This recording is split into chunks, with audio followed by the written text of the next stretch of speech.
ایک باغ میں ایک خوبصورت مور رہتا تھا۔ اس کے رنگ برنگے پروں کی چمک دیکھ کر سب حیران رہ جاتے۔ جب وہ ناچتا تو پورا باغ روشنیوں سے جگمگا اٹھتا۔ اسی باغ میں ایک کوا بھی رہتا تھا۔ کوا سادہ سا کالا تھا۔ اس کے پروں میں بھی کوئی خاص رنگ نہیں تھا۔ وہ اکثر مور کو ناچتے دیکھتا اور دل ہی دل میں حسد کرتا۔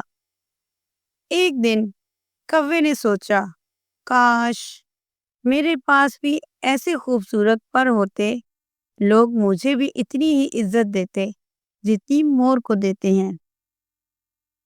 اتنے میں کوے کو چند مور کے گرے ہوئے پر زمین پر سے مل گئے۔ اس نے وہ پر اپنے پروں میں سجا لیے اور فخر سے چلنے لگا۔ وہ موروں کے ساتھ جا کر کھڑا ہو گیا، لیکن موروں نے فوراً پہچان لیا کہ یہ نکلی ہے۔ انہوں نے کہا، خوبصورتی صرف ظاہری نہیں ہوتی، اصل خوبصورتی دل اور عمل میں ہوتی ہے۔ تم جھوٹ اور دکھاوے سے کبھی مور نہیں بن سکتے۔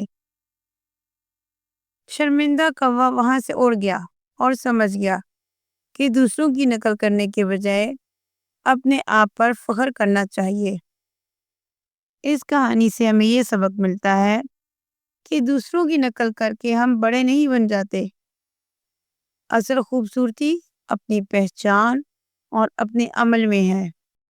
آپ کی ایک لائک اور سبسکرائب ہمارے لیے بہت قیمتی ہے۔ نئی کہانیوں اور سبق آموز ویڈیو کے لیے چینل کو ضرور سبسکرائب کریں۔